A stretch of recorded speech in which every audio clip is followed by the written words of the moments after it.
Hello, good morning, नमस्कार मित्रमैत्रिणींनो. मी आरती आपल्या Shivsrushti YouTube चॅनलवरती सहर्ष स्वागत करते. तर मैत्रिणींनो, आत्ताच मी जस्ट आपल्या चॅनलवरती व्हिडिओ अपलोड केला होता की स्कूटी ट्रेनिंगमधील सर्वात अवघड टास्क म्हणजे स्कूटीचं अंतर वाढवणे. तर पूजा मॅडम यांचं ट्रेनिंग चालू होतं. तर मी मागे त्यांना टिप्स सांगितले होते. मागच्या व्हिडिओमध्ये थोडंसं अंतर वाढलं नव्हतं, पण आजच्या व्हिडिओमध्ये त्या अंतर वाढवायचे ट्राय करत आहेत मैत्रिणींनो. तर पाहू शकता आज त्यांचं अंतर कसं वाढलेलं आहे. जस्ट मी तुम्हाला आत्ताच व्हिडिओ अपलोड केला होता आपल्या चॅनलवरती आणि त्याच्याबद्दल आणि टिप्स सांगितले होते की कसं अंतर वाढवायचं. तर आज बघा, पाहू शकता तुम्ही, खूप छान पद्धतीने अंतर वाढवलेलं आहे पूजा मॅडम यांनी.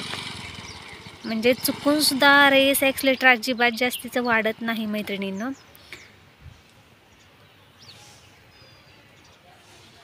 मी मागच्या व्हिडिओमध्ये म्हटलं होतं की नेक्स्ट व्हिडिओमध्ये पूजा मॅडम तुमचा डिस्टन्स हा वाढला पाहिजे, आणि त्यांनी त्या टिप्स अगदी फॉलो केल्या आणि आज त्या छान प्रकारे अंतर वाढवत आहेत.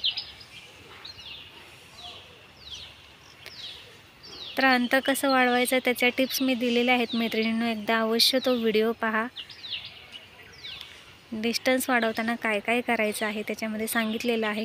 कारण भीतीपोटी चुकून रेस वाढली जाते, ॲक्सिलेटर वाढला जातो. मग अशा वेळी काय करावं हे कळत नाही. त्यासाठी तुम्हाला कंट्रोल येणंसुद्धा खूप आणि खूप महत्त्वाचं आहे.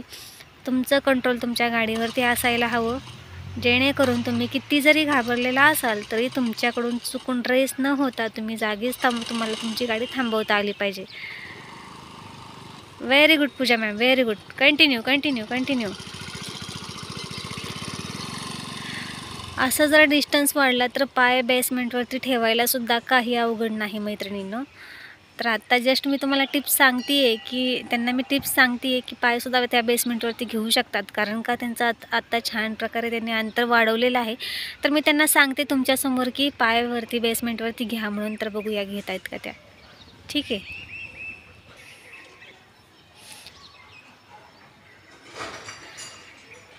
तर मैत्रिणींनो, एकदा डिस्टन्स वाढला तर पाय बेसमेंटवरती ठेवत असताना ते अजिबात काही अवघड नाही पाय बेसमेंटवरती घ्यायचं.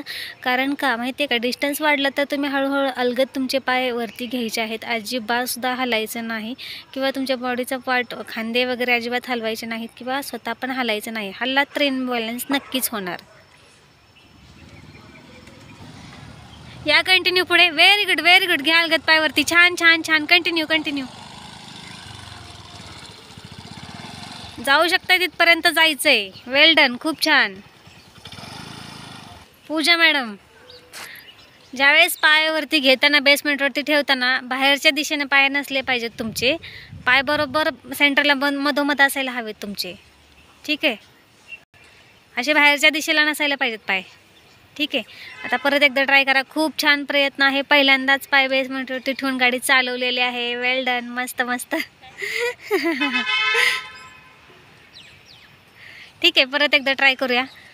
पाय आतल्या दिशेने ठेवा, बाहेरच्या दिशेने अजिबात बाहेर पाय काढू नका तुमचे. ठीक आहे. चला करा ट्राय. एकसारखा वेग ठेवायचा आहे, ॲक्सिलेटर कमी जास्त करू नका. ठीक आहे.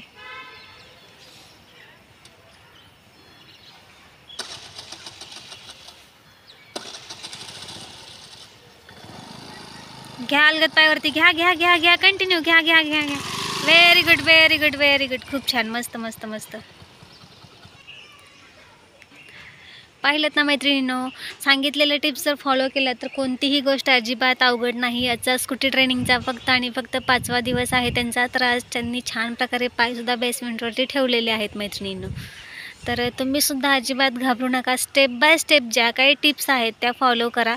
कारण का, कोणत्याही गोष्टीला वेळ हा द्यावाच लागतो. फक्त दिवसभरातून एक अर्धा तास वेळ काढा आणि स्टेप बाय स्टेप 10 दिवसांमध्ये स्कूटी शिका. सुरुवातीला कंट्रोल, बॅलन्स, जजमेंट येईपर्यंत असं मोकळं ग्राउंड असेल तर अशा ग्राउंडवरतीच प्रॅक्टिस केली पाहिजे. जेणेकरून चुकून जरी तुमच्याकडून रेस वाढली गेली तर तुम्हाला गाडी तुमची कंट्रोल करता आली पाहिजे. ज्यावेळेस कंट्रोल येईल तरच तुम्ही तुमची गाडी ऑन रोड तुम्ही चालवू शकता. कंट्रोल आले की तुम्हाला म्हणजे भीती नाही ना वाटणार की आता तुम्ही थांबवू शकता. तुमच्या बाजूने कुठली गाडी गेली तर तुम्ही कंट्रोल गाडी करू शकता. तर त्यासाठी अगोदर मोकळ्या ग्राउंडवरतीच तुम्हाला अशा प्रकारे प्रॅक्टिस करायची आहे. एक 10 दिवसांमध्ये दिवसभरातून एक अर्धा तास वेळ काढा आणि स्टेप बाय स्टेप स्कूटी शिका. कारण स्टेप बाय स्टेप केली तर तुमच्या मनातील भीती पूर्णपणे निघून जाणार आहे मैत्रिणींनो.